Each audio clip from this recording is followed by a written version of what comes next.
مرحبا وأهلا بكم في برنامج داخل واشنطن. معكم مضيفكم روبرت ساتلوف. نحن في منتصف فصل الصيف حين يبدأ الحر الشديد في واشنطن يماثل شبه الجزيرة العربية، ويبدأ كثير من الناس في الإيمان بالظاهرة الاقتباس الحراري. غادر الرئيس والكونغرس ومعظم واشنطن البلد في طريقهم إلى الشاطئ، الجبال أو أي مكان. لم تختفي مشكلات دولتنا، وإنما اختفى فقط الأشخاص المنتخبين لحلها. إذن هذه الفرصة مثالية لنعود فنلقي نظرة على الضيوف الرائعين الذين تشرفنا بصحبتهم في برنامج داخل واشنطن على مدار العام الفائت. داموا جمهوريين وديمقراطيين، صحفيين وسفراء، مسؤولين حاليين وسابقين من مختلف الفروع التنفيذية والتشريعية للحكومة. وفيما يلي بعض من أهم ما جاء على ألسنتهم.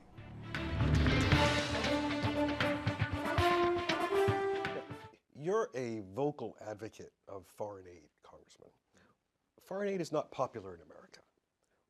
What arguments do you make to overcome that unpopularity? Well, the point that I make that I think resonates with people who think that we shouldn't be spending money abroad, who make the argument that the money would be better spent in our own country. The point that I make is that every dollar that the United States spends in foreign aid should only be spent, and I would argue we work hard to ensure, is only spent if it's in our national interest, America's national interest. We don't provide foreign aid because we think that somehow other countries have a right to it. We provide foreign assistance because it's in our own best interest, and if that means supporting our friends and working with our allies whose support we need to ensure our own national security, that's a reason to provide foreign assistance. If it means supporting democracy and the promotion of democracy, that's something that's in our national interest. And if it means combating disease and helping to make the world a healthier place, which is part of what our foreign aid does, that's in our national interest. Ultimately, we provide national interest because it's important to us, and when we do it, the return that we get on our investment is significantly greater. We provide foreign assistance in order to avoid having to provide military assistance, in order to avoid having to go to war. That's much costlier. It makes much more sense for us to work with our friends, with our allies, and to bolster our ideals and democracy and human rights around the world. In your caucus among Democrats, is the popularity of foreign aid going up or going down? I think that I think most of my caucus understand. I think most of Congress understands that. There is a tendency in our country to completely overestimate the amount that we spend on foreign aid. Our foreign aid budget is approximately 1% of our total budget. If you ask people, they will tell you they think it's probably 8% or 10% or 15%. And when you explain to them what the return is on that investment, why it's ultimately good for us, for our interests, for the men and women who are serving our country abroad, for promoting the ideals that matter here in this country, there is I think a strong bipartisan consensus in support of. Now, Congress appears more bullish on Iran than it was vis-a-vis Syria a few months ago. Is that an accurate assessment? That Congress was willing to consider sort of tough measures, perhaps even endorsing a presidential use of force under certain circumstances than it was vis-a-vis Syria a few months ago. Right. Well, I think there has been, the conversation has now taken place over years, about Iran's illicit quest for nuclear weapons. This is not a new issue. We have had an awfully long time to focus on what Iran's intentions are. We're now at the point where if there is going to be a comprehensive solution, it will have to include not just the items that are commonly discussed, the enrichment and dramatically reducing enrichment capability and the number of centrifuges, but Iran coming clean about the military aspects, the possible military aspects of its nuclear program. And if that doesn't happen, having seen the number of centrifuges continue to increase and with the evidence of military use and the breakout period, the window now smaller than it's ever been, there is, I think, an understanding that ultimately it would be too dangerous to the United States and to our allies in the region. It would be too dangerous to see a nuclear arms race spread throughout the Middle East. And that ultimately, when the president talks about all options being on the table, I think Congress supports that approach by the president. This is a good opportunity for me to change gears and ask you about something else. As I mentioned a moment ago, you started your career, early in your career, you were chief of staff to Ted Kennedy, I guess you could say one of the poster children for progressive politics in America. What impact do you think that experience had on how you approached your later decision-making in terms of compensation? Profound. Senator Kennedy was one of the most extraordinary senators in American history. And he taught me not only the ins and outs of legislating, but he reaffirmed what his brother, President Kennedy, had taught the country: the importance of public service, the communitarian ethic, giving back to your fellow citizens, collective empathy. I learned lessons from Senator Kennedy that will last me a lifetime. And from your experience, do you think that our politics today is living up to some of the ideals you just referred to? No. One of my great disappointments is the absence today in American life of this communitarianism, this notion that government is not evil, that it has a very vital role to play in our society, and especially the notion that every individual can make a difference and that every individual in our society owes it to fellow citizens to give something back to the nation and to the community. And I think that is all too often today lost with this selfish parochial view of individualism.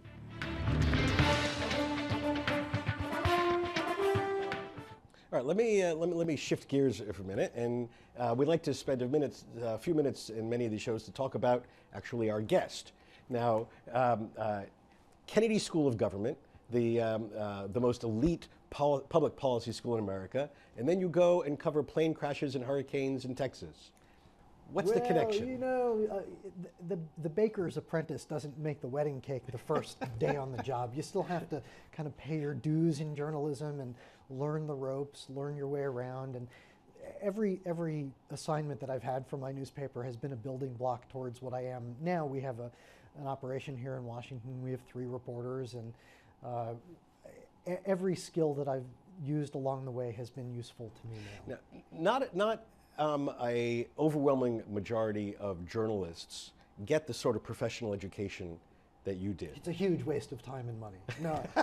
No, that's true. And a lot of I chose to learn about government and public policy, and be able to try to gather the skills so that I could understand what politicians and mayors and governors and their advisors were doing and talking about. But the actual journalism part, the reporting, the interviewing skills, the writing, I didn't learn so much in school. That part I learned on the job. So a lot of journalists do it the other way around, where they learn the interviewing skills and the writing skills in school, but then they have to learn about government or whatever topics they're going to cover. So I just did it the other way around. A good choice? I'm glad that I did it this way, yes.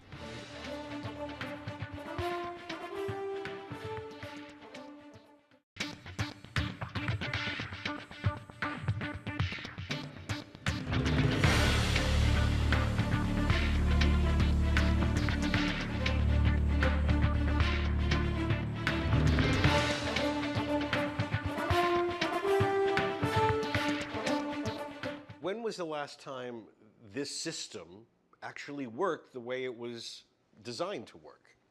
The last time, in my judgment, unfortunately, was on December 8, 1941, one day after the Japanese attacked Pearl Harbor and the United States went to war.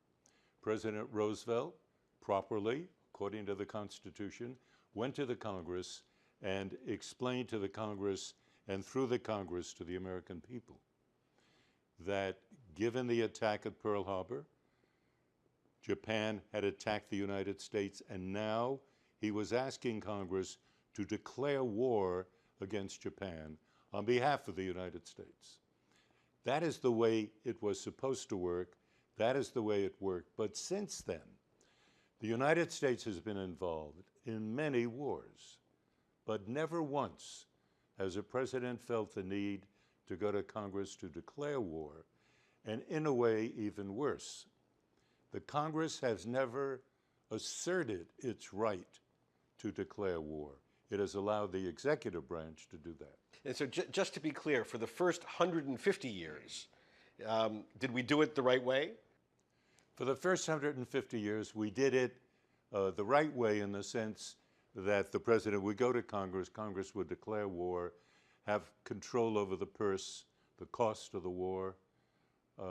Yes, and that was done 5 times ever since the War of 1812 between the United States and Great Britain. And then it was against the Mexican War of 1846, the Spanish-American War of 1898, World War I, World War II, and then it stopped. And then it stopped. And it was a most interesting story at that time because it stopped because the Congress no longer felt that it had to do this for reasons I can explain. And the president simply assumed the power of the Congress to do all of these things on his own. In, say, the military realm, traditionally going back, when one thinks of death of a salesman as, Right. contracting as being, open up any contract and look at it very closely and you're liable to find something. That's, is that the general presumption that if you look closely almost anywhere you'll find something is not working right? I think, yeah, you can do that pretty easily. I mean, in military contracting, so much money is wasted.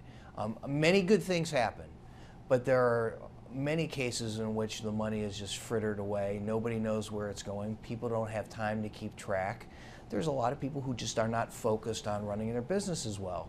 Whether they're a contracting officer in the Army, whether they're a contractor who knows that they have a certain percentage of revenue that they can just kind of fritter away without consequence. I mean, it happens a lot. And what would be the relationship that an investigative reporter has and the official bodies that ultimately do the investigation? Do you play a role in providing evidence, in being a witness, or does your role stop when the article comes out? Well, we would never be a witness in something, and take a position in an official proceeding. But what we do often do is we find something. Law enforcement or an investigative body will then notice that and start looking into it themselves. And often we cooperate with them in exchange for information. We never do anything in an official capacity. We're not acting as an arm of the government. But say we may know something and they may know something. They may give us information that we can use for future stories. Our future stories will then help them with their investigation. And it's a collaborative process, although it's nothing official. It's a way that a lot of things happen in Washington and in journalism. you said at the outset that your organization was founded after 9/11. We spoke quite a bit about Iran, but you also said that one of your top priorities is countering the spread of radical Islamism. How do you gauge that? What constitutes success in countering the spread of a radical ideology? Well, as we monitor, we think that the spread of this ideology has not been countered. And we disagreed very profoundly over the past year or two with the Obama administration and a number of think tanks in town who were putting out the view, who were maintaining that Al-Qaeda was dead. That, I'm not exaggerating when I use that phrase, or at least greatly diminished. The war that has been waged with drones against Al-Qaeda Central and Afghanistan, Pakistan, has killed a lot of top leaders. But Al-Qaeda has morphed, has evolved, has changed. And Al-Qaeda is powerful and a threat in more lands than ever before. And we have been monitoring this carefully and studying it and looking at what happened in Benghazi, which was Al-Qaeda linked, and what happened in Mali, and Al-Qaeda in the Arabian Peninsula and the Islamic Maghreb and a lot of other places. And we think we've won this argument that it's harder now to fool ourselves into believing that we've destroyed Al-Qaeda and can move on, can pivot to Asia, can wind down this war. No, Al-Qaeda is still a threat, and the ideology is still a threat. That doesn't, I'm not trying to argue that a majority of the world's Muslims subscribe to Al-Qaeda's ideology. I think it's a small percentage. But there's a lot of Muslims in the world, so a small percentage means a large number. It is still a significant threat. Not as significant as Iran, which is a major global power and intent of becoming a much stronger global power, but nonetheless, it's a major threat. And the ideology of Islamic supremacism and imperialism, I think, remain a threat to the world. Now, as I said in my earlier introduction of you, you were at one time the sort of public face and voice of American policy in the Middle East. Yes. How does that experience, a very public experience, compare with this public experience in fighting back just against jihadists? Well, this one is more comfortable since I'm behind the scenes and not on live television most of the time. But it's the same struggle. It's to use a public means to try to promote an idea, to try to push back up against a worldview. So I see it as a kind of natural extension of what I did in the past, and certainly my experience in live television defending U.S. foreign policy for hundreds and hundreds of interviews has been useful for me in this current job. So let me ask you the big picture question.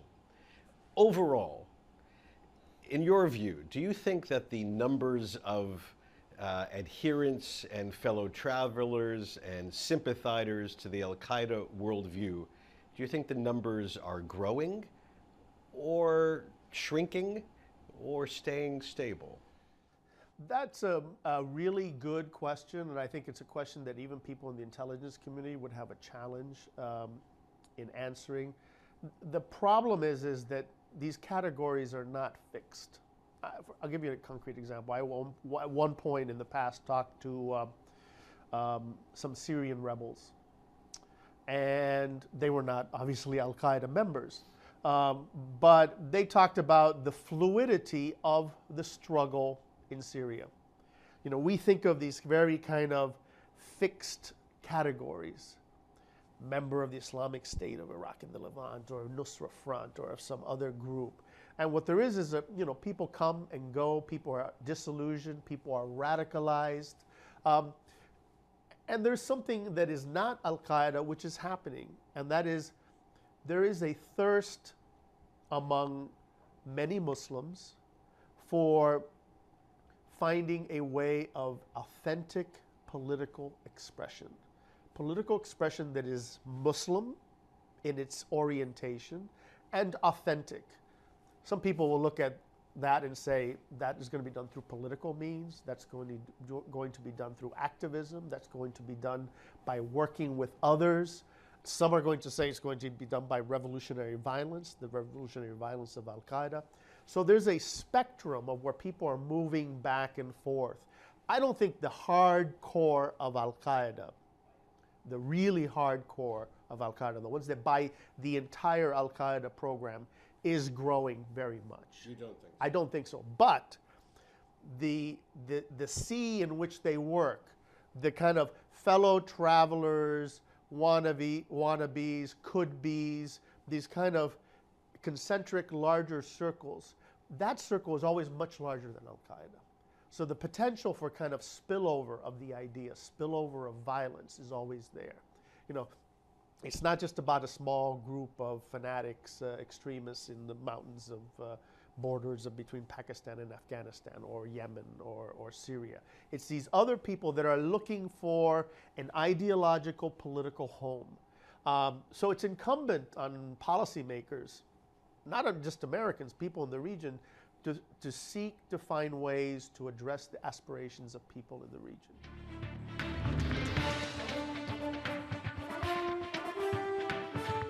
بهذا نصل إلى نهاية هذه الحلقة من برنامج داخل واشنطن. إذا كانت لديكم أي استفسارات أو تعليقات حول هذه الحلقة وخاصة حول الأفكار التي سمعتموها لحل مشكلات واشنطن، أرجو أن تتصلوا بي مباشرة على عنوان البريد الإلكتروني التالي insidewashington@elhura.com. معكم روبرت ساتلوف، شكرا لكم وإلى اللقاء.